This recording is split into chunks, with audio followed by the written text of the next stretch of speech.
예, 하나님의 말씀을 한 구절 보고 우리 같이 말씀을 나누기를 원합니다.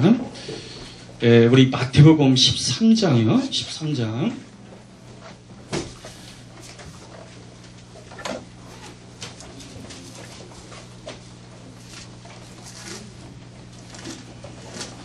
우리 35절 한 절만 우리 하시겠습니다. 13장 35절이요.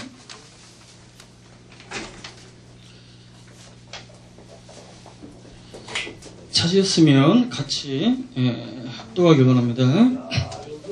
시작. 이는 선지자로 말씀하신 바 내가 입을 열어 비유로 말하고 창세부터 감추었던 드러내게 함을 이루려 하심이라. 아멘. 이 감추었던 것들은 하나님의 아들이 오셔서 증거한 복음, 그 복음의 이름이 하나님 나라의 복음입니다. 아멘. 이 하나님 나라가 무엇이냐, 그리고 그 하나님 나라가 어떻게 시작돼서 이 창조세계 어떤 과정을 통해서 어떻게 완성이 될 것인지 그 비밀을 증거한 것이 하나님의 아들이 증거한 창세부터 감추어졌던 비밀입니다. 아멘. 실상은 제가 오늘 요 고주선사에 대해서 좀 들어보고 싶으셔서 오셨겠지만, 실상 오늘 중점적으로 다룰 내용은 실상은 이 하나님 나라의 복음입니다. 왜 그러냐면은 실상은 노아가 받았던 그 무지개 언약, 그 무지개 언약이 실상은 신약에 와서 그것이 바로 하나님의 아들이 증거한 하나님 나라의 복음이기 때문이에요. 그 하나님의 나라의 복음이 실상은 이 고조선에게 계승이 됐다. 이게 이제 오늘의 이제 핵심 요지예요. 이 책의 내용이 뭐냐면은, 우리 민족이, 우리가 전도하면 그래요. 아니, 기독교 왜 우리 전통 종교를 놔두고, 불교, 유교를 놔두고, 예? 왜 외대 종교, 기독교를 받아들이냐, 믿냐, 이거야. 예? 예. 그렇게 얘기하는 분 내가 몇 분 봤어요. 예. 특히 우리 민족은 그런 어떤 그 생각이 있어요. 보면, 이 기독교를 받아들이면, 이게 조상부터 섬겨왔던 거, 그걸 버리는 거기 때문에, 이거 민족에 대한 배신? 조상에 대한 배신? 그런 생각을 저변에 깔고 있어요. 그래서 특히 연세 있는 분들은 이 복음 받기가 굉장히 어렵습니다. 그런데, 제가 이걸, 우리 역사를 어느 날 깨닫게 되고, 연구하면서 깨달은 것은 뭐냐면, 기독교가 외래 종교가 아니라 도리어 불교가 외래 종교고 유교가 외래 종교고, 뭐 불교야 뭐 거푸왕 때 신라 때 500몇 년도에 들어왔지 않습니까? 뭐 유교는 조선시대 때 부른 거고. 그러면 우리 민족이 이 BC 2333년 이 고조선이 이제 건국이 됐는데, 그리고 한나라 한무제에 의해서 108년도에 이제 망했는데, 한 2000년이라는 역사가 있잖아요. 이 고전 역사인데, 그 불교가 다 들어오기 전에 우리 민족이 가지고 있었던 이 본래 신앙이 뭐였느냐, 신앙이. 중국 고서라든지 그 모든 것을 이제 종합해 봤을 때 결론은 뭐냐면, 우리 민족 원래 하나님을 믿는 천손이었다, 예. 천손이었다. 천손민족. 예, 그걸로 끝나지 않고 또 연구를 해보니까, 우리 민족이 바로 누가 시작했냐면 노아가 시작했대. 노아. 이거 무슨 황당한 얘기냐. 당분이 욕단이라고 주장하는 분들은 좀 많이 있어요. 그죠? 예? 당분이 욕단이다. 처음 이제 책으로 나온 그 주장한 분이 알토레이 목사님, 대천덕 신부라고, 혹시 강원도의 예수원 설립자시죠. 예, 그분이 참 훌륭한 분이죠. 이제 그분의 이제 증조 할아버지인가가 이제 그 무디하고 같이 이제 동역했던 유명한 분이십니다. 예? 이분도 학자로서 하버드까지 나와서 굉장히 학자로서 좀 이름이 있는 분이에요. 뭐 성령 신학 같은 게 한국에 이제 전달을 하셨는데, 그분이 이제 쓴 책에 이게 연결이 안 돼가지고 제가 자료를 못 보여드리는 걸 이해를 좀 해주세요. 자료 보고 편할 텐데. 이제 거기서 보면 그분이 하는 얘기가, 이 한민족은, 이 백성들은 자기 조상이 누군지를 자기가 모르는 것 같더라, 이거야. 근데 자기가 연구를 해보니까, 보니까 그 욕단이 당군일 것이다. 왜 그러냐면 이 욕단이 동방 그 산악지의 지대로 갔다. 스발을 향하여 동방 지역, 동방 그 산악 지역에 이제 거주했다고 했고, 또 계산을 해보니까 정확하지는 않지만 욕단하고 당군하고 동시대 사람이더라 이게. 네? 동시대 사람. 응? 그래서 그분의 결론이 뭐냐면 욕단이 당군일 가능성이 많다라고 이제 했고, 뭐 요즘 유석근 목사님이라고 또 다른 선민, 뭐 아리랑 민족, 뭐 그런 그 이렇게 강의를 많이 하시는 분이 있어요. 그 책도 많이 나오고 베스트셀러 된. 그분이 이제 그 부분에서 굉장히 그 뭐 이제 나름대로 이렇게 논리성을 가지고 이제 펼치셨는데, 그 정도가 아니라 제가 연구한 바로는 노아가 우리 민족의 건국에 직접적인 관여를 했고, 우리 민족 가운데 그 노아의 언약이 계승되고 있다라는 거예요. 그리고 우리 대한민국이 이승만에서 그 기독교 입국론, 그분이 1899년에 한성 감옥에서 예수 믿고 이 민족이 다시 부활하고 이 민족이 이 태양이 지지 않는 그 영원한 나라가 민족이 되기 위해서는 예수를 믿는 나라가 되야 하고 예수에 입각하여 그 정신에 입각해 나라를 세우겠다. 기독교 입국론. 그래서 그분이 결국은 1948년 8월 15일 나라를 건국을 했습니다. 할렐루야. 그래서 초대 대통령이 되셨는데, 그분이 이제 초대 국회 때 다 하시는 얘기지만, 첫 번째 그분의 발언이 그래요. 첫 번째 국회, 1회 국회 때. 이 민족이 이렇게 이 나라가 다시 시작된 것은 이게 사람의 힘만으로는 도저히 될 수 없는 일이다. 이건 하나님의 은혜가 임한 거다, 이게. 하나님이 하신 거다.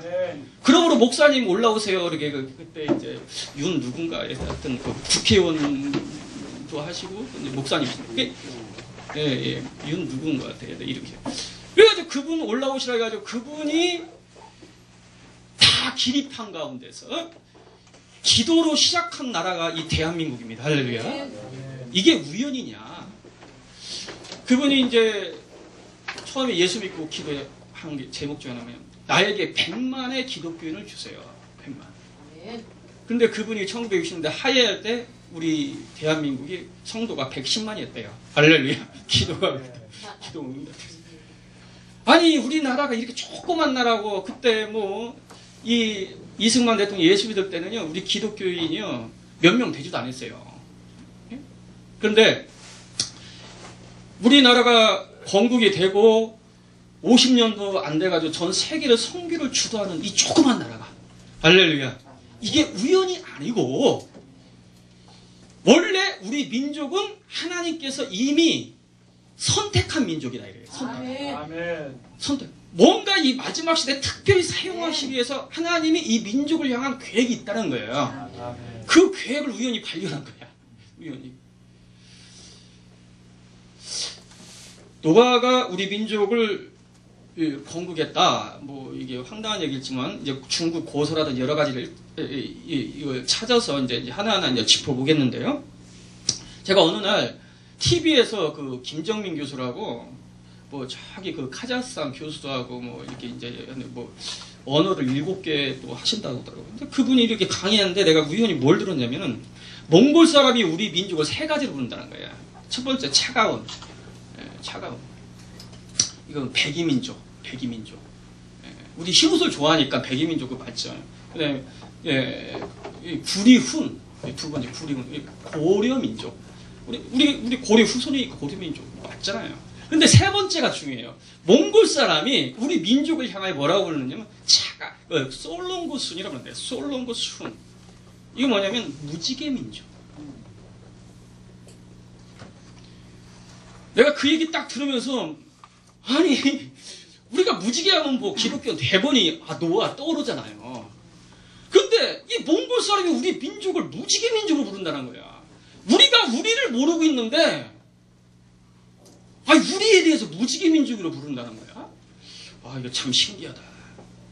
여러분 고구려 마크가 어떤 마크인지 아세요? 삼조고입니다. 삼조고. 이 까마귀 오자에다가 3발 가진 까마귀, 그래서 삼조오라 하거든요.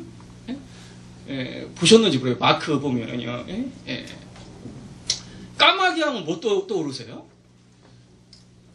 아니, 노아가 처음으로 방주에서 내보낸 새가 까마귀지 않습니까? 까마귀. 그런데 그 많은 새들 중에 왜 해필 이 고구려는 이 고조선을 이은 그 정통을 이은 민족 아닙니까? 나라 아닙니까? 아니 그 나라의 그 마크가 왜 까마귀냐 이게. 여러분 인터넷 네이버 백과사전에 찾아보면 말입니다. 우리 개천절 있죠, 개천절. 10월 3일 개천절인데 개천절은 그 건국기념일이 아니에요. 건국을 기념하는 날이 아닙니다. 말 그대로 개천절, 하늘문이 열렸다는 거거든요. 하늘문이 열려서 신단수 밑에서 우리 민족이 시작한 그 민족의 시작을 기념하는 날이에요. 우리 민족의 시작. 그런데 거기 네이버 백과사전에 찾아보면 그 연도를 몇 년으로 이야기하고 있냐면 우리 민족의 시작을 BC 2457년으로 되어 있어요. 2457년 10월 3일, 음력 10월 3일, 무진년으로 돼요, 무진년.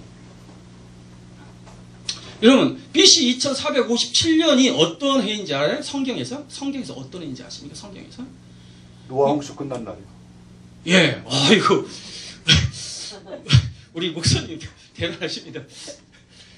예, 노아 홍수가 2458년에 있었고, 365일이 지난 후 노아가 방주문을 열고 나와서 새 시대를 시작한 해가 우리 민족의 시작하고 동일한 BC 2457년입니다. 2월 17일. 예, 우리 목사님 날짜까지 깨우고 계시네요. 그래도 이렇게 하다 배시는 분이 계시니까 편합니다. 이게 편해요. 어떻게 그건 우연이라고 보기는 너무나 섬찟한 얘기예요. 실상은요. 그래서 과연 노아와 우리 민족과 어떤 연관성이 있는가? 그러면 만약에 우리 노아가 우리 민족을 시작하고 이 민족을 그 고조선에 건국하는데 참여했다라고 본다면 노아가 우리 고조선에 건국될 당시 살아있어야 마땅하잖아요. 그렇죠? 그런데 자 보세요. 노아 홍수가 있어 1년 후에 몇 년도에 방주에서 나왔다? 2457년이라겠죠. 7년. 우리 고조선의 건국은 몇 년이죠? BC 2333년으로 되어 있어요. 이 노아 홍수 때 노아 나이 성경에 보니까 몇 세? 600세. 그리고 노아 홍수 이후 노아가 몇 년까지 더 살았다? 몇 세를 더 살았다? 350세를 더 살았다. 그래서 몇 세를 살았냐면은 950살까지 사는 거예요. 예? 아멘? 아멘. 그러면 이 고조선이 이 2333년에 건국이 됐잖아요. 그러면은 노아가 당연히 살아 있었던 거예요. 몇 세 때 건국이 됐냐면 노아 나이 725세예요. 계산을 해보면 아멘. 아멘. 여러분 725세 여러분 한번 상식적으로 생각해도요. 노아가 방주에서 나와가지고 350년을 더 살았다 가면 제가 보기에는 최소한 나라 하나는 건국했을 것 같아. 상식적으로. 왜 그러냐면요. 여러분 100년의 지식과 지혜가 축적돼도요. 엄청난 사람이 되는데 자그마치 725세, 700세 이상의 그 지식과 지혜가 경험이 축적이 됐다. 엄청난 파워입니다. 그러면 나라 하나 정도는 건국했지 않겠냐 이게. 그 나라가 이 고조선이었다 이게. 왜 고조선이라느냐? 자 보세요. 이게 좀 토표가 좀 안 떠서 죄송한데 이해를 이 책에 다 나와 있으니까요. 보시면 되고요. 여러분 이 바벨탑 사건이 언제 있었냐면 벨렉 때 있었어요. 벨렉. 이 벨렉이라는 이름 자체가 세상이 나뉘었다는 뜻이 있어요. 벨렉이요. 그래서 벨렉 때 바벨탑 사건이 있었어요. 벨렉 때. 벨렉 때. 그런데 그 벨렉 때, 벨렉 24살 때, 계산을 해보면 벨렉 24살 때 이 동방에 고조선이 건국됐던 2333년이에요. 자, 그러면 어떤 결론이 나오냐면은 벨렉 24살 때 그 바벨탑 사건이 있었던 그 시점에, 그 시점에 동방에서 고조선이 건국됐다는 것은 이 고조선은 바벨탑 사건에 참여하지 않은 구분된 나시린에 의해서 건국됐다는 결론이 나와요. 자, 또 한 가지요. 그러면 그 바벨탑 사건이 있었을 때 살아있었던 그 믿음의 자손들이 과연 누구냐? 왜냐면 바벨탑 사건에 참여하지 않은 사람에 의해서 고조선이 건국됐다면 그 당시에 살아있는 믿음의 사람이 성경적으로 누구인지를 추적하면 고조선을 건국한 주역들을 찾아낼 수가 있는 거예요. 좀 잘 따라오셔야 돼요. 예. 그러면 그 당시에 추적을 해보면요. 노아, 셈, 아라박사, 셀라, 에벳, 욕단 이런 인물들이에요. 이 인물들이 다 바벨탑 사건이 있었던 그 당시에 다 살아있었어요. 자, 두 번째 질문 던져볼게요. 만약에 노아라는 사람, 그리고 셈이라는 사람, 그리고 엄청난 인물들이 바벨탑 사건이 있었던 메소포타미아 그 신할 땅에 있었다면 그 바벨탑 사건을 주도했던 인물이 니무롯인데, 니무롯은 그 노아의 증손자입니다. 증손자. 노아는 그 당시에 최소한 내가 계산했을 때 700세는 됐어요. 700세. 이 바벨탑 사건이 있었던 그 당시에 700세, 이 700세를 잡수시고 노아 홍수 사건을 통해서 엄청난 신적 권위가 덧입혀졌던 인물이 바벨탑 사건이 있었던 신할 땅에 있었다면 과연 니무롯이, 새파랗게 젊은 증손자인 니무롯이 그 지역을 선동을 해서 바벨탑 사건을 일으킬 수 있었을까? 질문을 던져보면 거의 불가능하다. 그러면 노아는 거기에 있었다 없었다? 없었던 거예요. 그러면 도대체 어디 있었느냐? 그 동시대에 동방의 고조선이 건국됐다니까요. 그러면 고조선을 건국한 그 주역들은 믿음의 언약자손들이다 라고 결론을 내는 거예요. 아멘? 이게 추론이냐? 중국 고서가 또 증명을 해요. 이게 그냥 논리로만 얘기를 하면은 하나의 허황된 추론일 수 있어요. 그냥 다만 추론일 수 있어요. 그런데 중국 고서에 그게 기록이 돼요. 그걸 찾은 거예요. 한 예를 들어볼게요.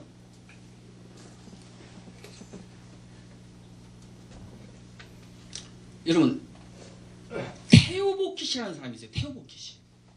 이 중국의 사망 오제, 그 다음에 하나라, 상나라, 예, 그 다음에 이제 하은주, 주나라, 뭐 춘추 정주국 시대 쭉 해서 진나라 이렇게 흐르고도 있거든요. 중국의 최초의 나라가 하나라인데 그 하나라의 위에 인물들, 그 인물들이 사망 오제라는데 원래 그 사망 오제는요 중국 고서 자체에 사실 동이족이라고 동이족. 자기 민족이 아니야. 그런데 역사를 연구하다 보니까 중국의 가장 신의 중국 대륙에서 가장 시작과 같은 사람이 이 테오보키시거든. 그러니까 자기가 이 세계의 중심이 되려면 그 인물을 자기 역사에 편입을 시켜야 돼요. 동북공정이라는 그걸.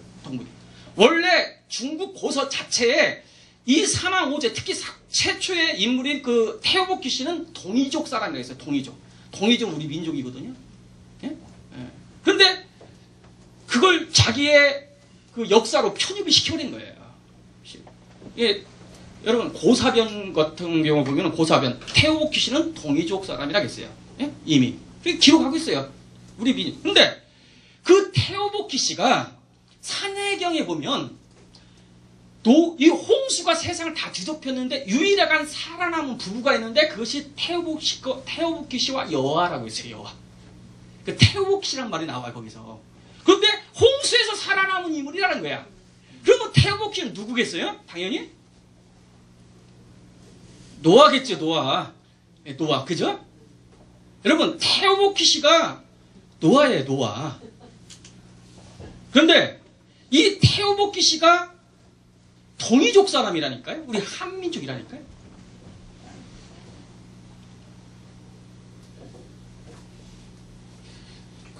이제 이것만 얘기하면은 또 안 믿어져. 안 믿어지시니까요. 회남자에 보면 중국 회남자가 있어요. 회남자 보면 태어복귀 씨가 통치하는 땅을 이렇게 기록하고 있어요. 갈석산으로부터 시작해서 이 갈석산은 지금 하북성 저 북경 지역에 있는 그냥 산이 아니고요. 산맥이에요. 산맥. 거대한 산맥이 있어요. 그 갈석산인데요. 그 갈석산으로부터 조선을 지나 어디를 지나? 조선을 지나 12,000리를 태어복귀 씨가 통치한 땅이다 했어요. 그러니까 태어복귀 씨가 고조선도 통치하고 갈석산으로부터 고수를 지나서 저 동방 끝까지 12,000리까지 통치했다 이거야. 여러분 고수를 통치한 태어복귀는 누구겠냐 이거야. 근데 그분이 어디서 나왔다? 이 홍수에서 살아남은 인물이다 이거야. 그러므로 노아가 당연히 그러면 노아가 우리 민족을 통치했던 인물이다 이거야.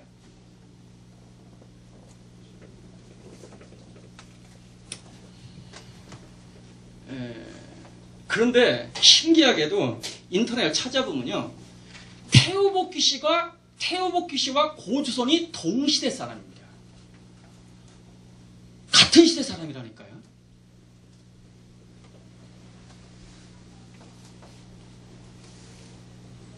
그러니까 우리 민족에 대해서 오후 가면 이제 조금 더 할게요. 더 하시고 제가 이제 여기에 주제가 아니고요. 우리 민족에게 이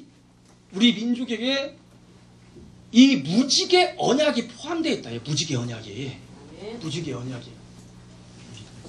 무지개 언약이 계승되어 있다. 그래서 이 민족을 향해서 마지막 시대에 뭔가 하나님의 계획이 있다는 거예요. 그 언약을 드러내기 원하는 거예요. 제가요. 다른 게 아니고. 쉽게 말해서 복음. 예? 복음을 드러내는 거예요. 그래서 이 무지개 언약을 한마디로 이야기하면 하나님의 아들이 증거한 천국 복음이라는 거예요. 하나님 나라의 복음. 그래서 이 하나님의 나라의 복음이 무엇이고 이 마지막 시대 한민족을 통해서 마지막 시대에 온 땅에 증거하길 원하는 그 하나님 나라의 복음이 무엇이냐? 이제 이 부분에 대해서 조금 다루길 원합니다. 복음은요, 크게 보면요, 두 가지로 구분할 수 있어요. 구약의 복음이 있고, 신약의 복음이 있습니다. 아니, 복음은 다 복음이지, 뭘 또 이렇게 나누는가? 나누는가? 성경을 보면 자세히 보면 이게 구분이 돼 있어요. 이걸 구분하는 게 왜 중요하느냐? 이제는 이거 다 들어보면 그걸 알아요. 얼마나 중요한지를 알아요. 우리의 사명이 무엇인지를 찾기 위해서는요, 반드시 이걸 성경적으로 구분할 수 있는 눈이 열려야 돼요. 자, 지금부터 이게 정말 복음이 이렇게 구분이 됐는지, 구약의 복음이 있고 신약의 복음이 있고, 도대체 구약의 복음이 무엇이고 신약의 복음이 무엇인지 이걸 한번 나누겠습니다. 자, 마태복음 13장. 우리 그 계시록 10장 7절, 계시록 10장 7절이요.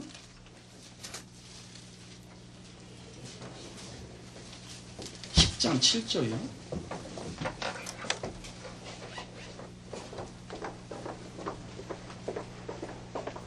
같이 합독하시겠습니다. 시작. 일곱째 천사가 소리내는 날 그 나팔을 불게 될 때에 하나님의 비밀이 그 종 선지자들에게 전하신 복음같이 예. 저는 개역 한글을 쓰기 때문에 조금 이제 개역 개정하고 조금 차이가 있을 수 있어요. 제가 개역 한글을 쓰고 있습니다. 그래서 자,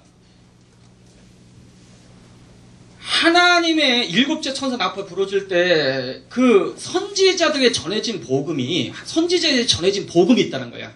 복음이 이루어진 것 같이 하나님의 그 비밀이 이루어진다는 말씀이 있어요. 그러니까 선지자들에게 전해진 복음이 이미 이루어졌다는 거야. 아멘. 그래서 선지자들에게 전해진 복음이 있어요. 쉽게 말해서 구약의 복음이 있습니다. 구약의 복음. 예, 구약의 복음, 예, 그리고 이제 신약의 복음이 있다고 했어요. 신약의 예, 복음. 도대체 구약의 복음이 뭐냐? 선지자들에게 전해진 복음이 뭐냐? 로마서 1장 2절 보십니다. 로마서 1장 2절.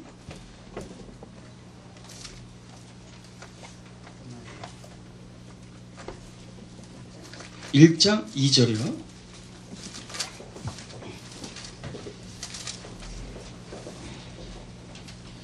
같이 합독하십니다. 시작. 이 복음은 하나님이 선지자로 말미암아 그 아들에 관하여 성경에 미리 약속하신 것이다. 아멘. 자, 여기서 복음을 정의해요. 복음이 뭐냐? 믿습니다. 그게 복음도 아니고 영혼이 잘되고 범죄, 그것도 복음일 수 있어요. 근데 복음의 본질이 아니야. 예? 그 현상이지. 열매일 수도 있고. 예? 복음의 본질은요, 그 선지자로 말미암아 그 아들에 관하여 구약의 성경에 미리 약속한, 그러니까 선지자들에게, 구약 선지자들에게 전해졌던 그 복음은 아들에 관한 건데, 그 아들에 관한 것이 뭐냐? 메시아에 관한 겁니다. 아멘? 그래서 구약의 선지자들에게 전해졌던 구약의 복음은 뭐냐면 메시아예요. 그 구약의 선지에 전했던 그 메시아의 복음이 성취되었으니 그게 예수예요. 하나님의 아들 예수. 아멘. 아멘? 아멘. 그래서 예수는 구약의 복음의 성취고 구약의 복음의 중심입니다. 예수님 말씀하시, 야, 영생을 얻게 되어서 성경을 상고하거냐. 이 성경은 나에게서, 여기서 성경은 구약 성경이에요. 구약 성경 39권 전체가 실상은 나에 대한 이야기다 이거야. 할렐루야. 예? 예? 구약의 복음의 중심은 메시아, 하나님의 아들에 관한 겁니다. 하나님의 아들. 아멘? 그래서 아멘. 구약의 선지에 전했던 복음이 뭐다? 메시아다, 메시아. 예. 이 메시아의 복음이 성취됐으니 그분이 누구다? 예수다. 그래서 구약의 복음의 성취는 예수고 구약의 복음은 예수다. 자, 그런데 그 하나님의 아들이 오셔서 증거한 복음이 있는데 이 복음을 하나님의 나라의 복음이라고 합니다. 자, 마태복음 13장 35절.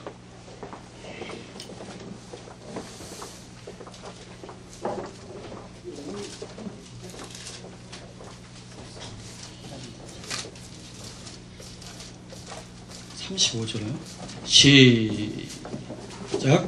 이는 선지자로 말씀하신 바 내가 입을 열어 비유로 말하고 창세부터 감추인 것들을 드러내려 함을 이루려 하십니다. 자, 마태복음 13장은 지금 하나님의 나라의 복음을 전하고 있는, 예, 일명 천국장이라는 얘기예요. 그러니까 하나님의 나라의 복음의 주제가 뭐냐면 하나님 나라입니다. 복음이 복음인데 뭐가 복음이냐? 하나님 나라가 복음이라는 거예요. 아멘? 그런데 그 하나님 나라가 도대체 무엇인지, 하나님 나라의 복음을 7가지 비유를 통해서 예수님이 마태복음 13장에 지금 설교를 하고 계시는 거예요. 설교하시는데 어떤 말씀이 있냐? 35절에 이 하나님의 나라의 복음, 이 천국의 비밀은 창세부터 감춰졌다가 지금 내가 와서, 하나님의 아들이 와서 지금 드러내고 있다 이게요. 아멘. 그러면 이게 무슨 말씀이에요? 예수님이 오기 전까지는 하나님의 나라의 복음이 전한 적이 없다 이거야. 그 뜻이에요. 아멘? 아멘. 자, 우리 한번 마태복음 13장 11절 같이 있습니다. 11절 시작. 대답하여 가라사대 천국의 비밀을 아는 것은 너희에게 허락되었으나 저에게는 아니 되었나니, 이렇게 말씀하시면서 17절 보세요. 시작. 내가 진실로 너희에게 이르노니 많은 선지자와 의인이 너희 보는 것들을 보고자 하여도 보지 못하였고 너희 듣는 것들을 듣고자 하여도 듣지 못하였느니라. 여러분 보세요. 예수님의 제자들에게 지금 천국의 비밀을 말씀해서 천국복음을 말하면서 이 천국복음에 대해서 구약의 많은 의인과 선지자들이 듣고 싶었지만 듣지 못한 복음이다 이거야. 그러면 구약의 선지자에게 전해진 복음이 이미 있다겠어요. 아멘. 있습니다. 아멘. 그러면 그게 메시아예요. 그러면 이 예수님 말씀하신 이 내가 증거하는 이 하나님의 나라의 복음은 창세부터 감춰졌고 또 구약의 선지자와 많은 의인들이 듣고 싶지만 듣지 못했던 복음이라는 거야. 그러면 결론은 무슨 뜻이야?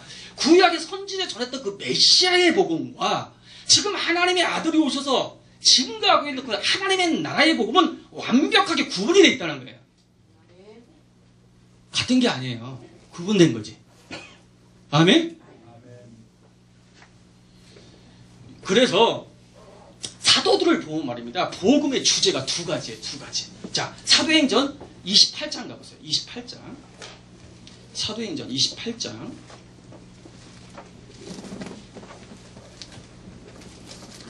23절이요. 8장 23절. 28장 23절. 시작. 그들이 날짜를 정하고 그가 유숙하는 집에 많이 오니 바울이 아침부터 저녁까지 강론하여 하나님의 나라를 증언하고 모세의 율법과 선지자들을 가지고 예수에 대하여 권한다. 아멘. 바울이 아침부터 저녁까지 강론을 하는데 첫 번째 하나님 나라를 전파하며 하나님 나라의 복음의 주제가 하나님입니다. 하나님 나라. 그 하나님 나라, 이 천국 복음, 하나님 나라의 복음을 전파하고 율법과 선지자의 글, 그 구약 성경을 통해서 구약에 계시됐던 구약의 복음의 중심인 하나님의 아들에 관한 것. 그 하나님의 아들의 일에, 예수의 일에 대해서 증거했다. 이게. 아멘? 예. 그래서 사도행전의 결론이 어떻게 결론을 맺느냐? 30절, 31절. 한번 보세요. 시작. 바울이 온 이태를 자기 셋집에 유하며 자기에게 오는 사람을 다 영접하고 담대히 하나님 나라를 전파하며 주 예수 그리스도에 관한 것을 가르치되 그 많은 사람이 없었다. 사도행전은 사도들이 복음을 증거하면서 삶을 살았던 그 행적을 기록한 것인데 사도들이 어떤 복음을 증거했느냐 주제를 두 가지 딱 결론을 맺어요. 이태 동안 2년 동안 자기에게 오는 자에게 하나님 나라를 전파하며 아멘. 이 신학의 복음은 하나님 아들이 증거한 바로 하나님 나라의 복음. 그리고 주 예수 그리스도에 관한 것. 구약의 선지자에 전해졌던 그 메시아의 성취신, 구약에 보면 성취인 예수에 관한 것. 아멘. 이렇게 증거했다. 자, 그런데 구약의 복음은, 이 신학의 복음은 뭐라고요? 하나님 나라의 복음. 하나님 나라의 복음. 그런데 지금까지 이 구약의 복음은 열심히 증거했어요. 그죠? 열심히. 그런데 이 신학의 복음인 하나님 나라의 복음이 지금까지 가려져 있었다는 거예요. 왜 이게 구분하는 것이 중요하느냐? 마태복음 24장 14절. 이게 중요하기 때문에 이거. 한번 보세요. 마태복음 24장 14절. 24장 14절이요.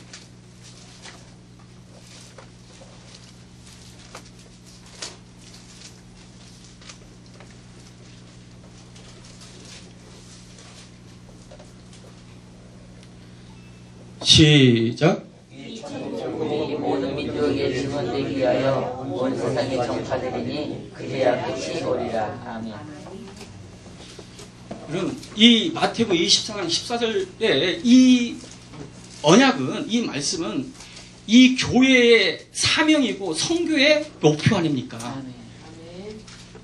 이 복음이 땅끝까지 증가해야 주님이 이 땅에 오시고 이 주님이 이 땅에 오셔야 우리에게 약속했던 영생. 여러분 성경에서 영생은 두 가지예요. 첫 번째 영생이 뭐냐? 영원히 사는 것이 영생이 아니고 첫 번째 성경에서 말하고 있는 영생의 비밀은 뭐냐면 하나님 자신이 영생이에요. 요한복음 5장 20절. 그는 참 하나님이요 영생이라. 하나님이 영생이라는 거예요. 그래서 하나님이 계시면 영생이 있고 하나님이 없으면 영생이 없는 거예요. 하나님을 모실 수, 영생이신 하나님을 모실 수 있는 유일한 길은 예수를 믿는 길밖에 없어요. 도 닦아서 되는 게 아니에요. 그게 주님의 약속이에요. 요한복음 그리고 6장 40절에 두 번째 영생에 대해서 말하고 있어요. 영생이 무엇이냐? 아버지의 뜻, 아버지의 뜻, 하나님의 뜻은 이것이니 아들을 보고 믿는 자마다 영생을 얻는 것이니 이는 마지막 날에 다시 살리는 것이라. 아멘. 영생이 뭐냐면 마지막 날에 다시 부활하는 것이 영생이라 이거야.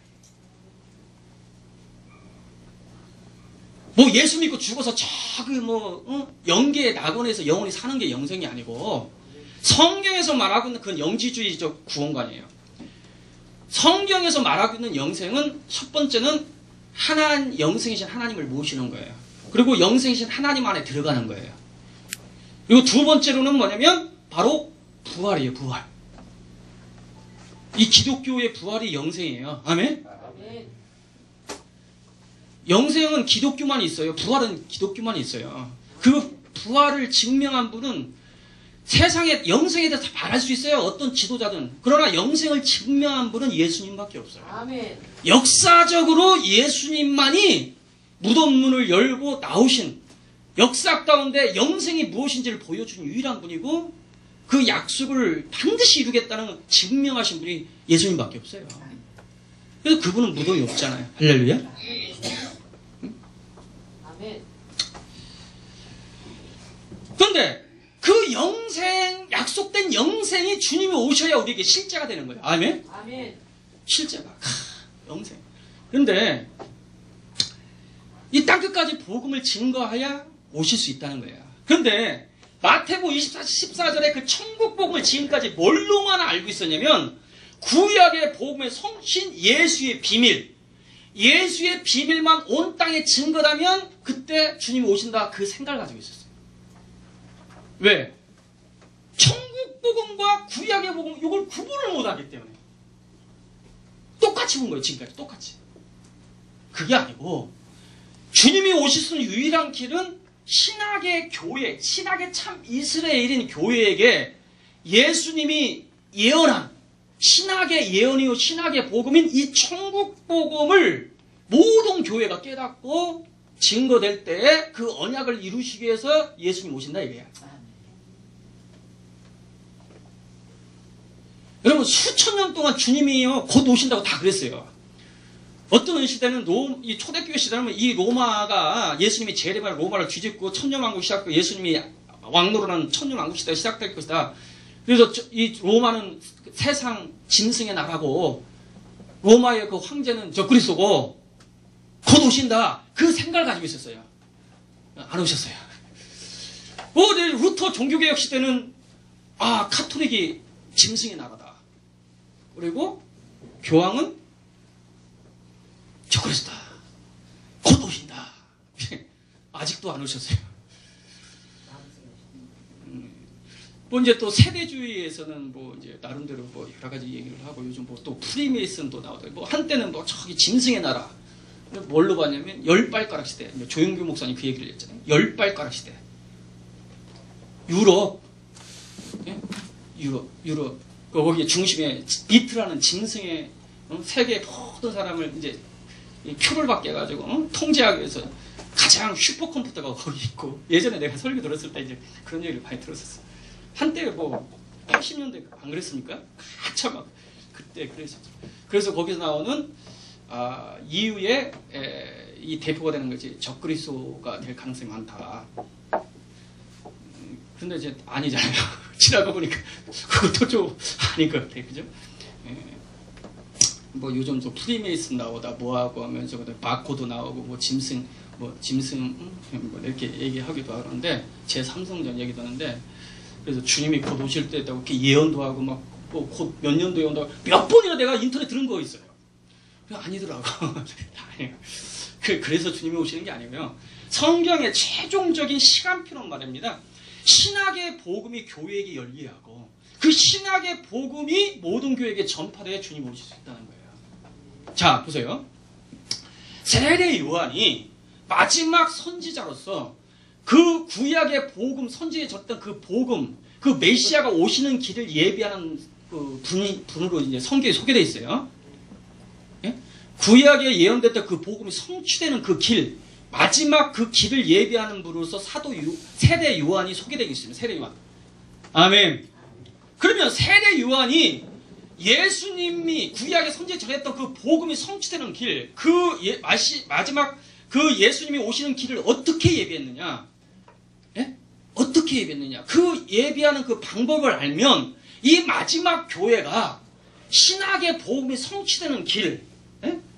신학의 복음에 성취되는 길, 다시 오시는 예수를 어떻게 예비하는지, 그 길을 예비하는지, 그 비밀을 깨달을 수가 있습니다. 자, 보세요. 세례 요한은 예수님이 오시는 길을 어떻게 예비했느냐. 자, 요한복음 1장 가보세요. 요한복음 1장이요.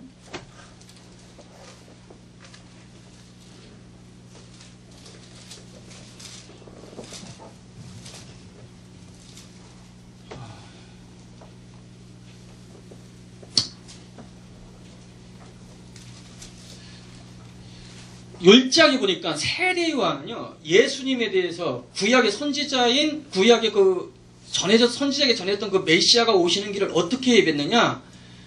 구약의 선지자에 전해졌던 그 메시아에 관한 것, 이 메시아에 관한 비밀, 이 비밀을 정확히 깨닫고, 다시 말해서 구약의 복음을 정확히 깨닫고, 정확히 증거함으로 그 구약의 복음인 메시아가 나타나는 길을 예비했습니다.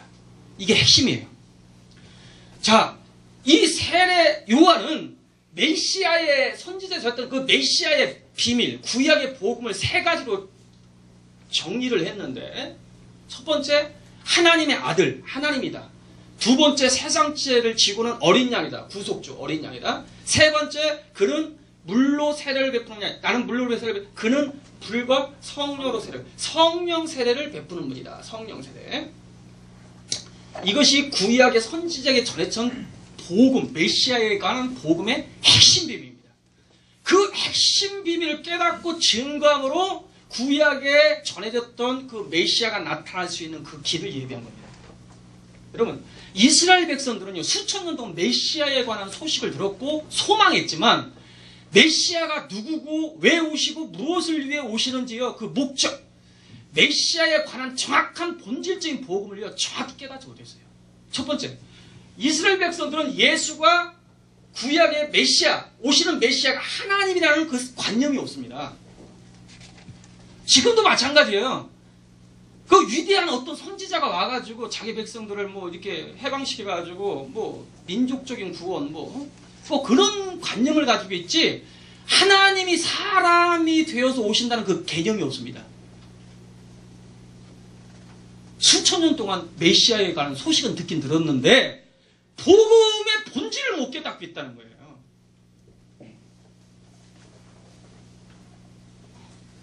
여러분, 이게 굉장히 중요한 얘기예요.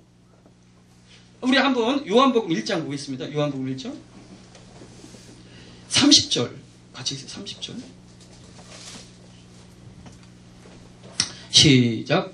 내가 전에 말하기를 내 뒤에 오는 사람이 있는데 나보다 앞선 것은 그가 나보다 먼저 계십니다. 여러분, 세례 요한은 예수님의 사촌지간인데요, 예수님보다 6개월 세례 요한이 먼저 태어난 형이에요, 형. 그런데 어느 날 세례 요한이 예수님의 본질, 예수님의 근본을 깨달아 버린 거야. 그분의 근본이 태초에 있다. 태초에 하나님이 계시나, 이 말씀이 하나님과 함께 계셨어요. 아멘. 태초에 있었던 분으로 깨달아 버린 거야. 그렇기 때문에 그분은 나보다 먼저 있었느니라. 그래서 한번 34절 이렇게 그분을 향하여 고백합니다. 시작. 내가 보고 그가 하나님의 아들이심을 증거하여. 이 메시지는요, 엄청난 메시지입니다. 구약의 선지자들에게 예언됐던 그 메시아가 예수고 그 예수는 하나님이다. 아멘? 제가요, 이 비밀을 깨닫고요, 92년도에 내가 이 비밀을 깨닫어요.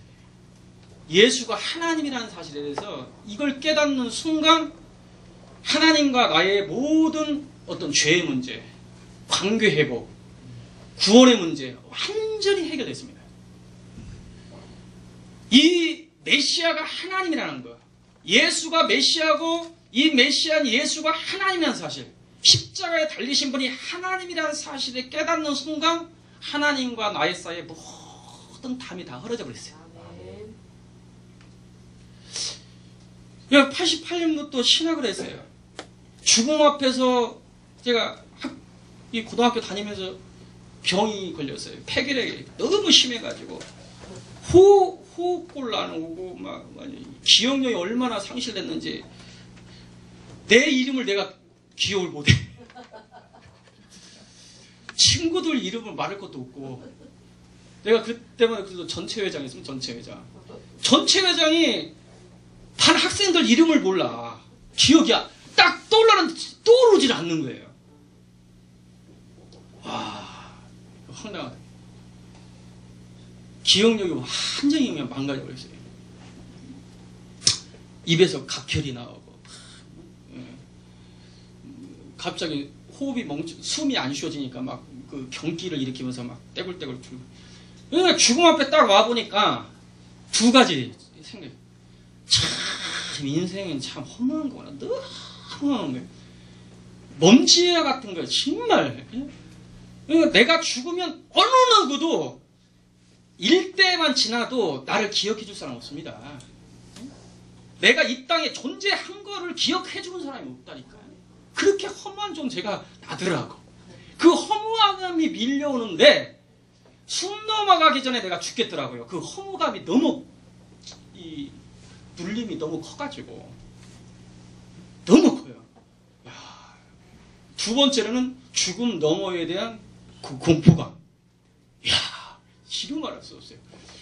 지옥과 천국이 있다는데 갈 수 있을까 하니까 자신이 없어요. 자신이 없어. 물론 내가 어렸을 때부터 우리 주일학교 선생님이 하나님이 가장 기뻐하시는 것이 전도라는 거예요. 한 영혼을 천하보다 귀하게 여긴다는 그 말이, 그 말씀이 꽂혀버렸어, 나에게.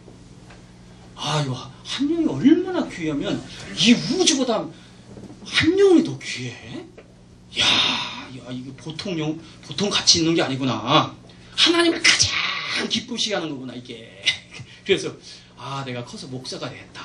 내가 어렸을 때부터. 그 생각을 가지고 있었죠.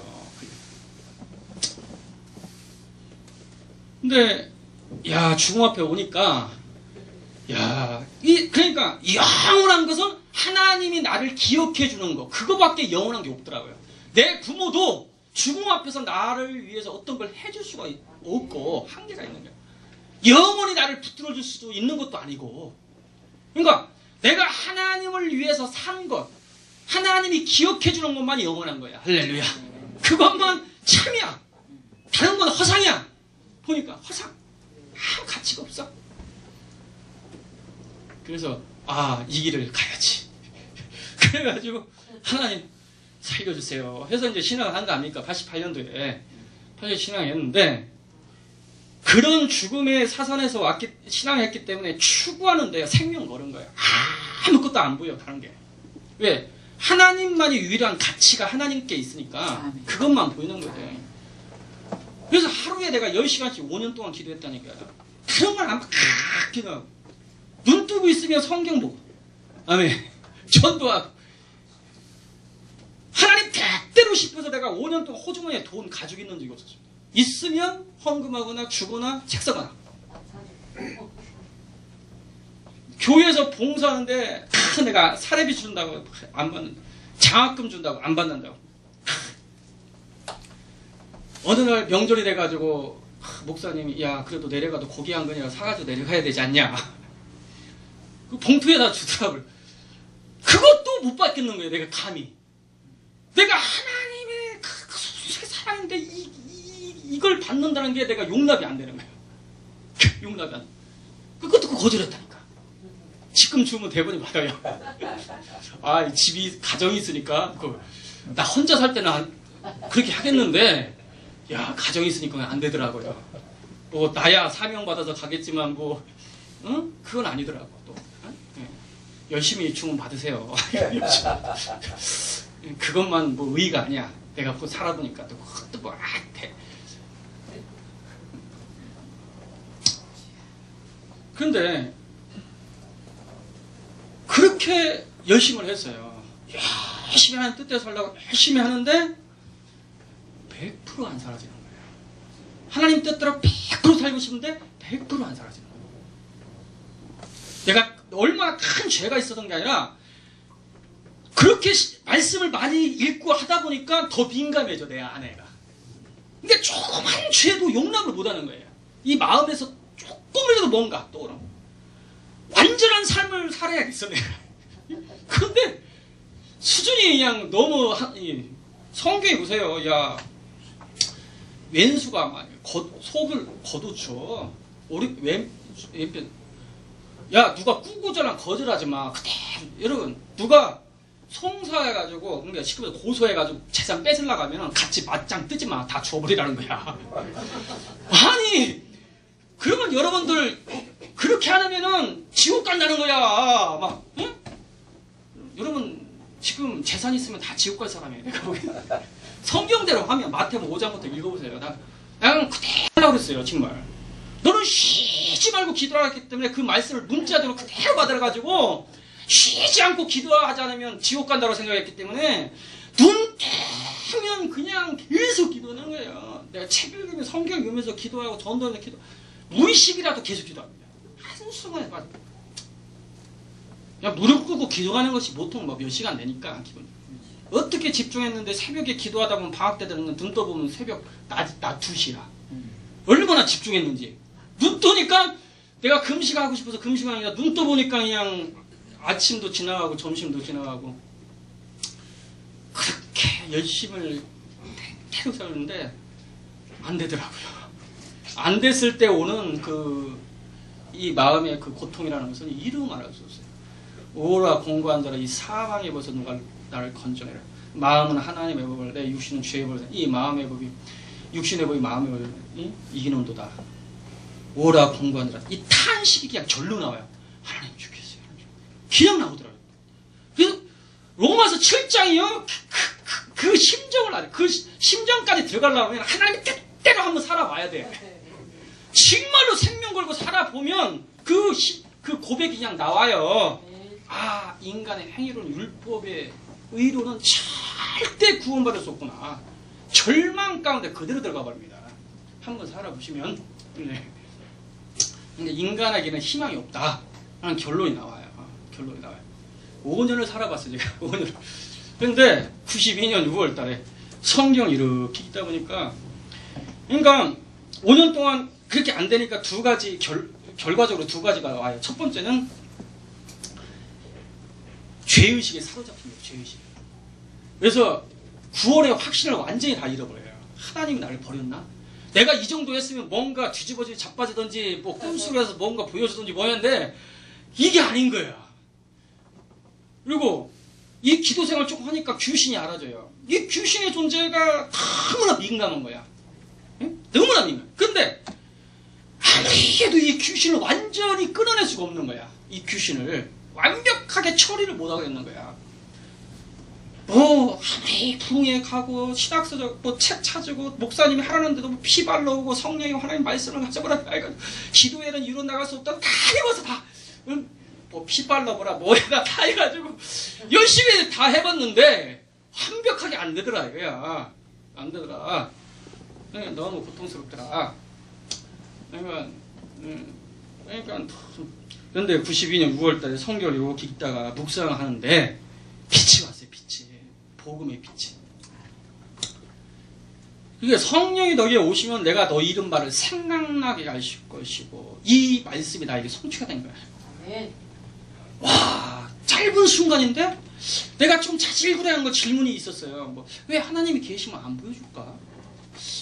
아니 전도하려면 하나님이 직접 나타나가지고 안 믿으면 죽어 하면 다 믿을 건데 아니 꿈속에서라도 나타나가 안 믿으면 죽어? 이렇게 하면 다 믿을 건데 왜 힘들게 살아계시면 사람을 그렇게 사랑하신다면서 사랑하면 직접 나타나가지고 다 믿게 하면 될 거 아니에요. 그런데 이렇게 먼 거리 오시게 해가지고 이렇게 맨날 힘들게 그냥 훈련시켜가지고 막 이렇게 하시는 거. 용서를 해줘. 그냥 용서해주지. 꼭 하나님의 아들 예수를 꼭 죽여가지고 꼭 하나님 좀 잔인하신 것 같아. 그냥 용서해주면 될 것 같은데 내 생각은. 내 생각이야, 내 생각. 그런 것들이 좀. 아니 귀신이 얼마나 인간을 괴롭히고 가까이 직접적인 관련이 있는지 내가 5년을 첫째 깨달았는데요. 아니 이놈의 시험 들고 막 고통스럽게 하는 이 귀신을 빨리 지옥 보내버리면 아니 예수 믿는 사람 안 힘들 거 아니야. 시험 안 들 거 아니야. 왜 지옥을 안 보내고 놔두냐 이거야 나는. 아니 그런 생각 안 해보셨는가 봐요. 이분들 믿음이 좋으셔가지고 너무나 믿음이 좋으셔가지고. 근데 저는 그렇다 이거야. 하나님도 하나님, 예수님도 하나님, 성령도 하나님이라는데 이분이 또 하나님이 한 분이라는 거야. 이게 나는 아무리 공부를 못한다 해도 그 삼위 하나 이게 이해가 안 가는 거야. 1 더하기 1 더하기 1이 어떻게 하나냐고. 3이지. 내가 교수님 조직신학 교수님의 강의를 이렇게 들어봐도 본인도 조금 삭갈리시는 것 같아요. 강의하시면서 신약서적을 아무리 읽어봐도 이게 뭐 이거 어려운 말만 막 그냥 써놓고 이게 뭐 페리코레시스 뭐 이상한 뭐 헬라 뭐 집어들면서 그냥 힘들게 하고 뭐 본질 뭐 그런 얘기 힘들어 죽겠더라. 더 복잡하더라. 그런데 안 믿으면 이단이라는 거야. 그러니까 이걸 안 믿을 수 없지. 그런데 이게 이해는 안 가니까 화답은 안 되지. 너무 힘들지. 이런 것들. 그런데 92년 그 6월 달에 성경을 이렇게 있다가 묵상하다가 이제 빛이 임했어요. 네, 빛이 임했어요. 성령이 지금까지 내가 읽었던 그렇게 본질, 하나님의 의도, 복음을 보고 싶었는데 잘 잡히지 않았어요. 머리로는 알죠. 왜? 사형리부터 달달 다 외우고 한다니까. 하도 성경 읽으니까요. 딱 머리만 눈 감아도 쫙 한 장 한 장 다 넘어가 버려. 하도 읽으니까. 이게 다 떠올라. 근데 아무리 그렇게 해도 본질이 안 잡히는 거예요. 내 영이 화답을 못하는 거예요. 그런데 어느 순간에 성경이 쫙 빛이 임하면서 왜 하나님이 볼 수 없는가? 성경에 쫙 열어주는데 성경이 이미 다 기록하고 있어요. 아멘? 그리고 예수님이 하나님 되심. 야, 나 그 신학하면 몰라 알죠? 아는데 성경 창세부터 계시까지 예수가 하나님이라는 것을 열어주는데 입이 쫙 벌어지더라고요. 근데 더 놀라운 것은 십자가에 달리신 그 예수가 하나님이라는 것을 계시했을 때 거기서 충격을 받아버렸어요. 사도행전 20장 28절 하나님이 자기의 피로 교회를 샀다는 말씀을 레마로 딱 던져주는데 내가 뒤로 넘어지는 줄 알았어요. 하나님이 자기의 피라는 말씀이 레마로 그 말씀이 심령에서 붕 떠오르더니 내 심령을 쳐버린 거야. 하나님이 자기의 피예요. 십자가에 달리신 분이 하나님이다. 하나님이 나의 죄를 위해서 하나님이 죽었구나. 그러면서 들리는 음성이 창조주인 내가 너의 죄 때문에 내가 대신 십자가에서 내가 대신 죽음을 맛봤는데 내가 대신 고난을 맛봤는데 네 죄값을 위해서 요구할 게 뭐가 있겠냐. 내가 대신 치렀는데 창조주인 내가 먹지만 또 못한 너를 위해서 내가 대신 죽었는데 뭘 요구할 게 형벌을 너를 죄 때문에 뭘 요구할 게 뭐가 있겠냐. 그러므로 내가 완전하니 너희 구원이 완전하고 내가 온전하니 너희 구원이 온전하고 내가 영원하니 너희 구원이 영원하다. 예수의 피가 하나님의 피라는 단순히 사람의 피가 아니라 하나님의 고난이라는 걸 딱 깨닫는 순간 예수님이 하나님 십자가 달린 분이 그 하나님이라는 걸 깨닫는 순간 나는 죄사함 받았다. 나는 죄사함 받았다. 나는 죄사함 받았다. 지옥 가고 싶지만 지옥 절대 못 가는구나. 할렐루야. 은혜로 구원받았다. 내가 그때요 너무나 죄사함에 대한 확신이 거기서 와버렸어요. 아멘. 이게 구원의 도구나. 예, 도구나. 그 순간 내가 처음으로요 해방이라는 걸 실제로 느꼈습니다. 마귀가 묶어놨던 그 나를 둘둘 묶어놨던 그것이 한순간에 끊어져 버리더라. 아멘. 내가 그 체험을 내가 한번 했습니다. 뭐 그 오래 가진 않지만 또 도전해 오지만 순간에 영이 완전히 해방되더라고. 능력이 어느 정도 나타나느냐. 사람 내가 딱 치다보고만 해도 생각만 해도 귀신 다 소리질러 다 떠나가요. 아멘.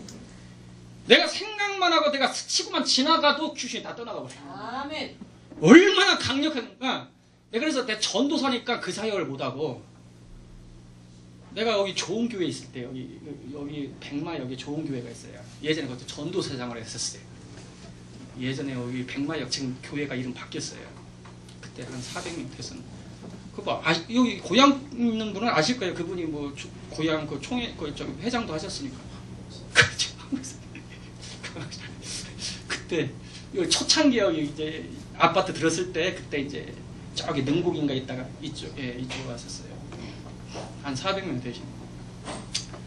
그때 이제 수련회 한다고 해가지고 학생들 그때 우리 그 부목사님이 자기 지금 이제 교화에서 지금 목사님 하시더라고요. 어느 날 보니까 20년 만에 만나서 우연이요. 그 교화에 근데 그분이 그때 여기 부목사님이셨는데 저는 전도사하고 그냥 운전하고 뭐 새벽부터 이랬는데 수련회를 저기 강화동 어디 갔어요. 학생들 뭐 많이들 선생님들 나보고 이제 가니까 수련하니까 한 타임 주더라고. 한 타임. 거기서 그냥 그 집회를 했는데 그 축사 집회를 해버린 거야. 표 볼 것 없지 뭐. 목사님한테 혼났네. 돼지 혼났어. 돼지 혼났어. 그 이후로 거의 사용한 적이 없어요. 개인이. 그러니까 그 사라지더라고요. 그게 많이. 그러니까 은사도 이게 지속적으로 사용할 때 이게 좀 뭔가 또 부어지는 게 있는 모양이야. 근데 그런 현상이 7년 이상을 지속되더라고요. 7년 이상. 그런데 그게 요지가 아니고 예수가 하나님이라는 거. 할렐루야. 아멘. 이게 얼마나 중요한지 몰라요. 그래서 예수님의 제자들이 3년 반을 엄청난 기적을 체험하면서 예수님을 따라다녔지만 예수님이 창조주 하나님이라는 것을 근본적으로 정확히 깨달았던 시점은 예수님이 부활한 모습을 보고 그때서 깨닫습니다. 그때서. 그래서 요한복음 20장 28절에 보니까 도마가 27절 28 부활하신 모습을 보고 나의 주시요 나의 하나님이십니다. 네가 나를 보고 믿느냐? 보지 못하고 믿는 자는 복되도다. 네가 부활하신 모습, 부활한 나를 보고 이제서야 나를 하나님으로 믿느냐 이거야. 보지 않고 믿는 자가 복 있다 이거야. 할렐루야. 여러분 성령을 언제 받습니까? 여러분 성령을 언제 받습니까? 여러분 제가 확실히 말할 수 있는 것은 성령은요 십자가에 달리신 예수, 그 예수의 본질, 예수, 나사렛 예수가 하나님이라는 사실을 깨닫는 순간 성령을 받습니다. 아멘. 요한 1서 4장 15절에 누구든지 예수를 하나님의 아들로 시인하는 자 하나님이 그 안에 거하실 것이고. 아멘.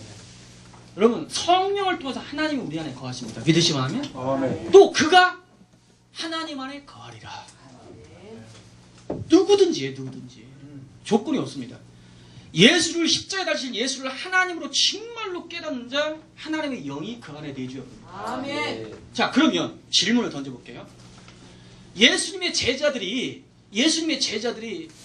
성령을 받은 그 시점이 부활한 첫날 받았겠어요? 오순절날 받았겠어요?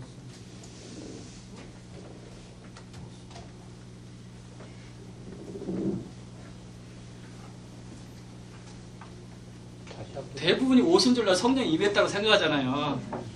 오순절날 성령을 받았다고 생각하잖아요. 그런데 제가 뭐라고 말씀드렸어요? 성령은 누구든지 예수를 하나님으로 깨달으면 성령을 받는다고 했잖아요. 그러면 제자들은 예수님을 하나님으로 언제 깨달았다고요? 부활한 첫날 깨달았어요. 그러면 부활한 첫날 성령을 받아야 정상인데 오순절날 성령을 받았다고 생각하잖아요, 다들. 여러분 성령은 오순절날 임한 게 아니고 부활한 첫날 임했습니다. 도대체 이게 뭔 얘기냐? 자, 지금부터 잘 들어보셔야 돼요. 잘 들어보셔야 돼요.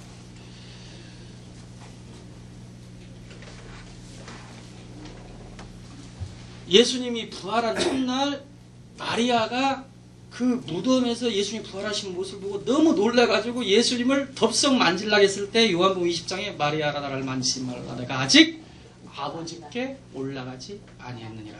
그죠? 예수님이 왜 못 만지게 했냐면은 예수님은 부활의 첫 열매로서 첫 이삭은 하나님께서만 받아야 돼요. 초실절이라는 것은 첫 이삭을 하나님께 드리는 날이잖아요. 예수님이 6월절날 돌아가시고 3일 후 부활한 첫날 그 초실절날 부활하신 거예요. 믿으시면 아멘? 그런데 고린도서 15장 그분 부활의 첫 열매가 되셨다고 했어요. 아멘? 부활의 첫 열매인 그 신선한 몸을 사람이 먼저 접촉하기를 원치 않았다 이거야. 만지지 말아라. 이 신선한 부활의 첫 열매는 아버지께서 먼저 누려야 하신다. 이게. 아멘. 흠양하셔야 한다. 만지지 마라. 네? 그런데 마태복음 27장인가 28장인가 가보면은 마리아가 부활하신 예수님을 그 소식을 놀래가지고 소식을 전하기 위해서 제자들에게 막 달려가요. 달려가는데 그 중간에 또 예수님이 또 나타나요. 나타났을 때 성경이니까 마리아가 예수님의 발을 잡았다 그랬어요. 예수님이 발을 이렇게 만져버렸다니까. 예수님의 몸을. 근데 그때 마리아라 만지지 마라. 내가 아직 아버지께 올라가지 않았다. 이렇게 말하지 않았어요. 허락했어요. 그러면 부활한 그 새벽부터 예수님이 이 마리아에게 다시 나타날 그 사이에 예수님이 부활의 첫 열매로서 아버지께 들으시고 다시 이 땅에 오셨다는 거예요. 이해 가세요? 두 번째, 자 보세요. 성령이 언제 오셨냐면 예수님이 요한복음 14장에 이랬어요. 내가 가면 보혜사 성령을 너희에 보내리니 그런 진리로서 함께 계시고 너희 속에 계시겠습니다. 요한복음 14장 16절에 말씀하셨어요. 아멘? 내가 가면 다시 와서 내가 가면 보혜사 성령을 그러면 내주하는 성령은 언제 오시느냐면 그 시점은 이 예수님이 승천하는 시점에 내주하는 성령이 이 땅에 오시는 거예요. 아멘. 그러면 예수님이 언제 승천하셨다고요? 첫 번째, 부활한 첫날 은밀하게 아버지께 가셔가지고 아버지부터 성령을 받아가지고 부활한 첫날 제자들에게 성령을 주신 거예요. 아멘. 그 사건이 있느냐? 요한복음 20장 가보세요. 요한복음 20장.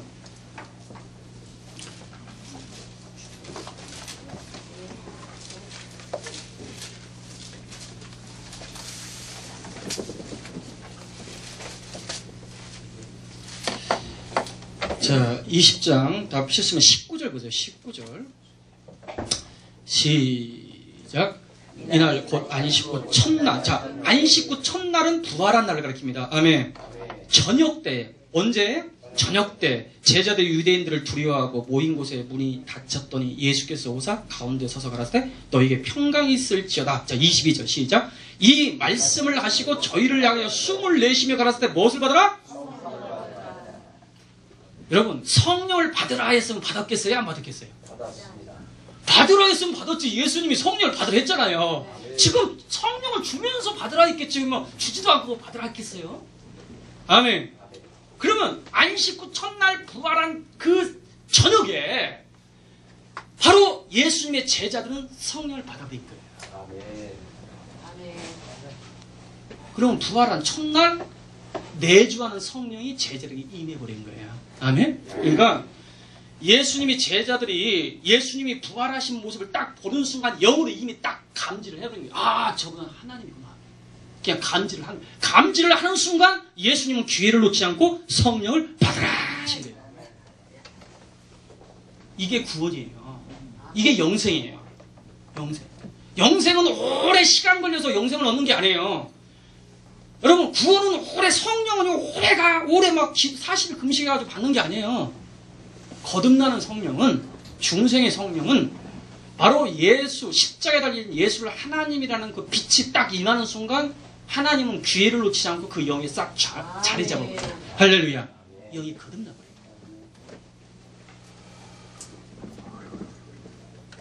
그래서 자 보세요. 요한복음 1장에 하나님의 자녀로 태어나는 거, 거듭났다는 것은 출생, 하나님 자녀로 출생하는 거예요. 아멘. 하나님의 자녀로 출생을 어떻게 하느냐? 요한복음 1장에 기록되어 있어요. 1장에. 한번 요한복음 1장 가보세요.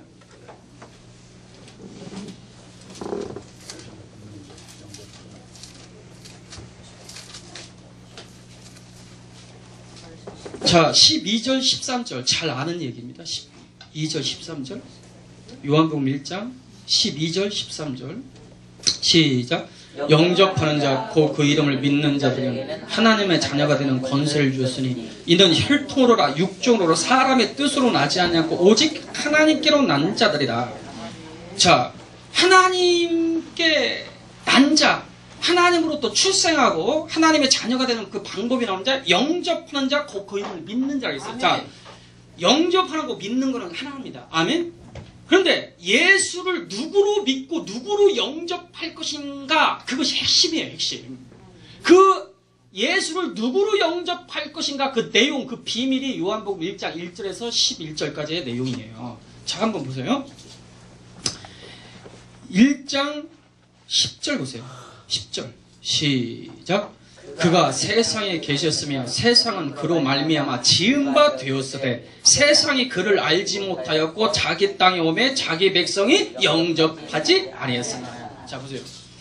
태초에 있는 그 말씀, 만물이 그로 말미암아 지은 바 됐고 하나도 그가 없이 된 것이 없느니라. 태초에 말씀이 계셨는데 이 말씀이 하나님과 계셨으니 이 말씀은 곧 하나님이다. 아멘.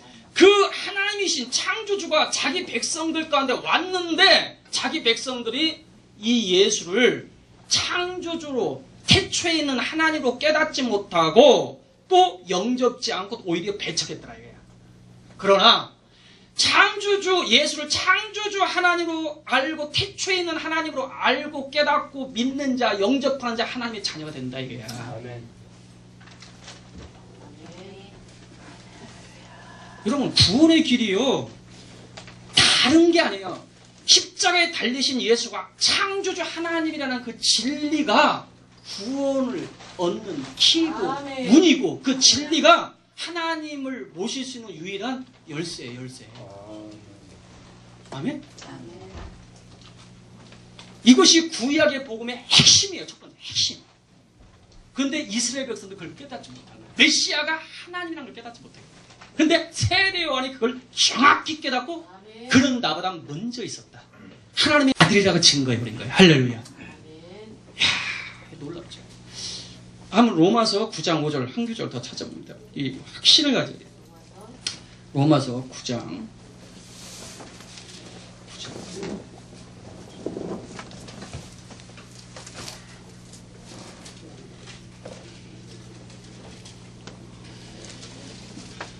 5절 시작. 조상들도 저희 것이요 육신으로 하면 그리스도께서 저에게서 나셨으니 저는 만물 위에 계셔 세세 찬양 받으실 하나님이시라. 아멘. 아멘. 육신으로 하면 그리스도께서 저들, 그러니까 싶어서 유태인으로서 나셨지만 그의 근본은 만물 위에 계셔서 세세 찬양 받으실 하나님이다. 그게 그리스도다 이거예요. 아멘. 이것이 바울이 깨달은 복음이에요. 여러분, 창세기 15장이요. 이 한 구절로 내가 모슬레민을 하나 이제 구원으로 인도를 했는데요. 어느 날 모슬레민을 내가 만났어요. 이 모슬레민을 만났는데 내가 요 얘기를 해줘서 창세기 3장 15절. 여기에 보니까 여자의 후손이라는 말이 나오고요. 여자의 후손. 여자의 후손. 그 여자의 후손이 뱀의 머리를 상하게 하시고 또 여자의 후손이 뱀을 상하게 하지만 여자의 후손이 뱀을 그 뱀은 그 여자의 후손의 발꿈치를 상하게 한다는 그 말씀이 있어요. 예언의 말씀. 그게 원시복음이라고 하잖아요. 그래서 내가 그분한테 이 여자의 후손이 누군지를 아느냐 했더니 뭐 그냥 눈만 깜빡깜빡 어있더라고요. 깜빡깜빡. 그래서 야, 성경에는 다 아담의 후손이라고 했지 여자의 하와의 후손이라 한 적이 없다. 응? 그래서 모든 사람은 아담의 후손, 남자의 후손이다. 그런데 인류 중에 남자의 후손이 아니고 여자의 후손이 하나가 온다는 거다. 그 여자의 후손이 사탄의 머리, 이 뱀의 머리를 치고 우리를 건진다는 그 예언의 약속이다.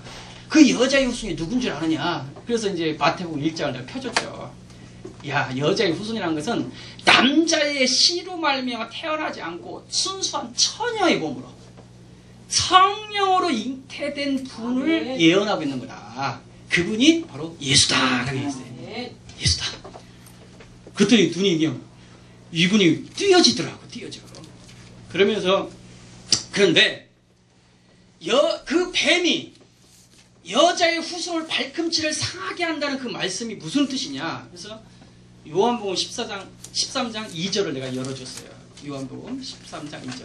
마귀가 가룟 유대에게 예수님의 팔려는 생각을 집어넣었더니 이 가룟 유다가 뭐 욕심이 났던 정치적 목적을 뭐 이루기 위해서 했던 간에 어쨌든 간에 예수님을 팔아넘겼는데 겉으로 보기에는 사람이 예수님을 팔아넘기고 유대인들이 로마 군병들이 예수님이 십자가에 못 박은 것 같지만 실상은 마귀가 예수님이 팔려는 생각을 그 안에 집어넣은 것이다. 그러므로 결국은 마귀가 예수님을 못 박은 거다.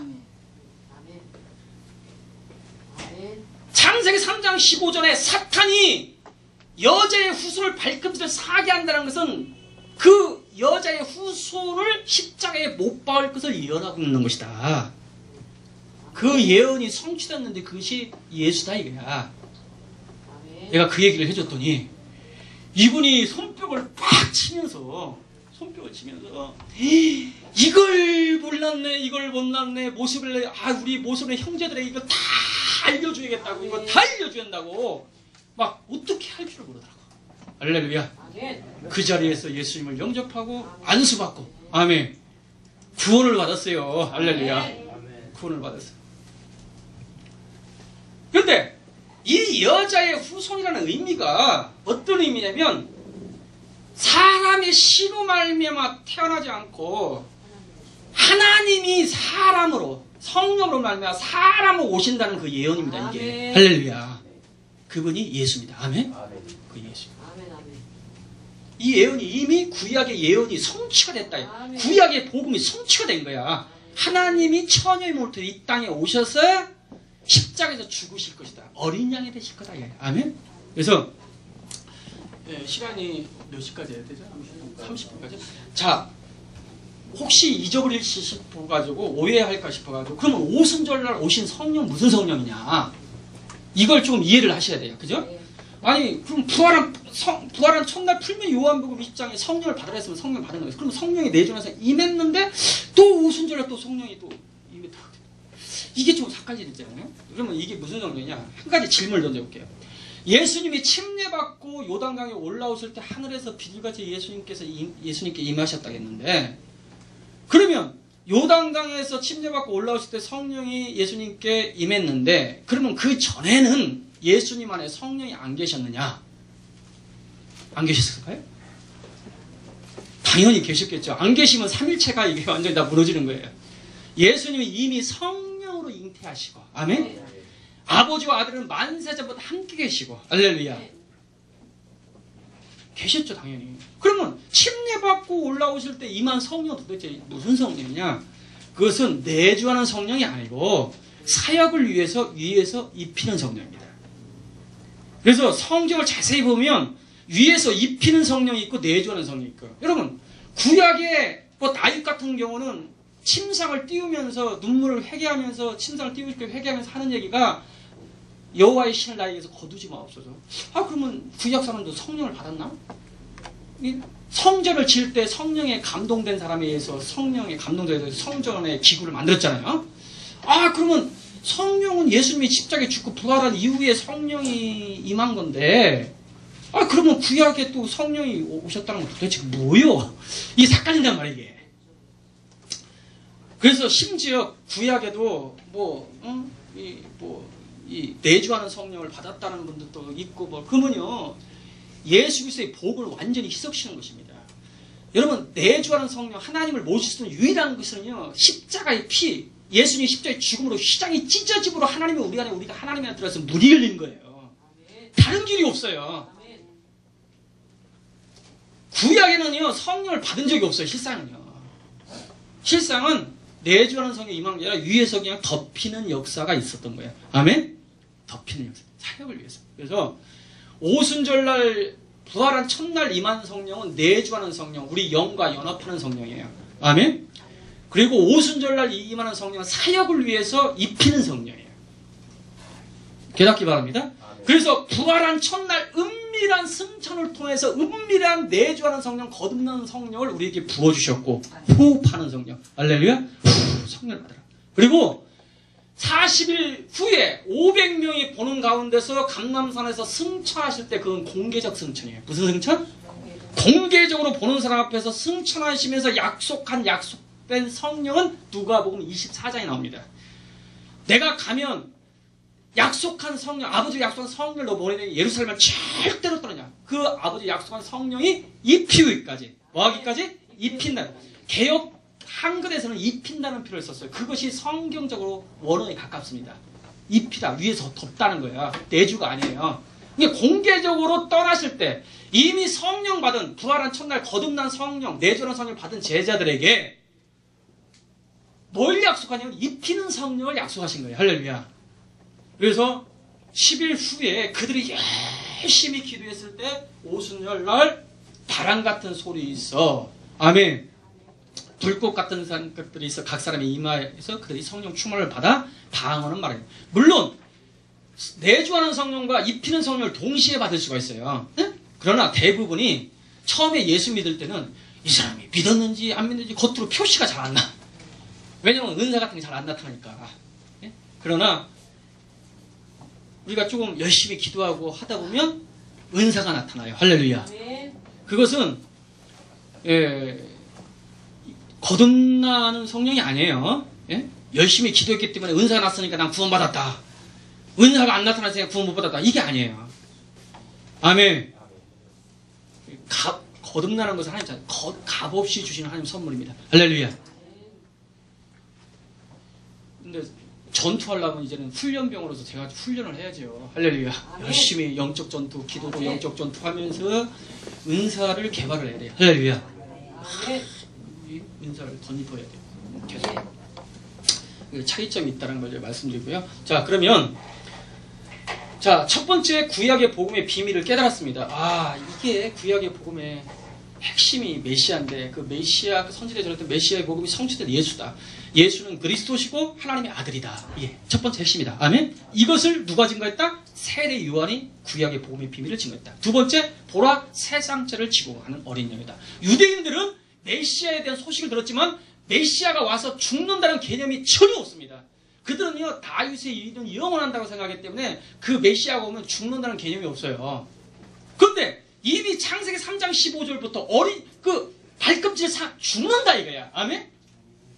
그리고 6월절 어린 양을 통해서 계속해서 메시아가 바로 어린 양이 되실 것이 예언이 돼 있어요.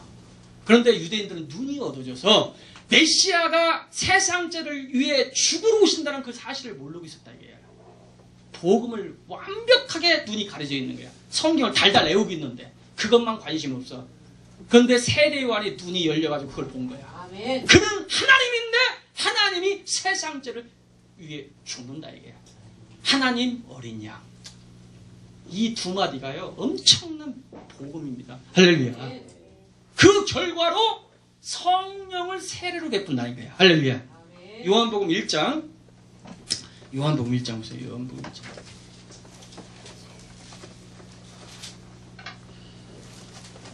(33절이에요) 33절. 시작. 나도 그를 알지 못하였으나 나를 보내어 물로 세례를 주라 하신 그이가 나에게 말씀하시되 성령이 내려서 누구 위에든지 머무는 것을 보거든 그가 곧 성령으로 세례를 주는 이인 줄 알라. 하나님의 아버지가 직접 하신 말씀입니다.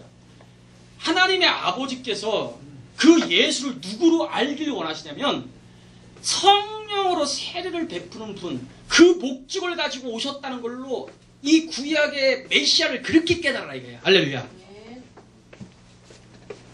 그래서 예수님이 부활해가지고 첫 사역이 뭐냐면 성령을 받으라는 거예요. 아멘? 아버지의 목적을 이루어낸 거예요. 할렐루야. 예수님 오신 목적. 지금도 성령을 하나님 우편에서 계속해서 붓고 계십니다. 성령은 예수님이 허락 없이는 성령이 임하지 않습니다. 할렐루야. 예수님이 허락하셔야 돼요. 위에서 항상 예수님의 사인과 함께 성령이 들어가셔요. 할렐루야. 예수님을 하나님으로 인정하고 세상죄를 지고 가는 어린 양으로 인정하고 믿을 때 예수님이 오케이 하면 성령이 그때 임하는 거예요. 할렐루야. 성령.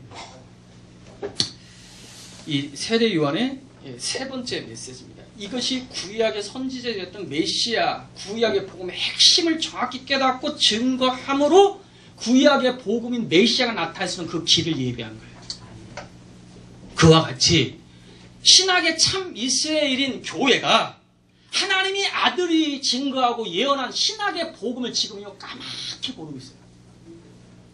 이스라엘 백성들처럼 아니 신학 성경 가지고 있어요. 가지고 있는데 평생 2000년 동안을 수천 년 동안 읽어왔는데 신학의 그 복음의 그 하나님 나라의 복음, 신학의 복음이 뭔지를 몰라.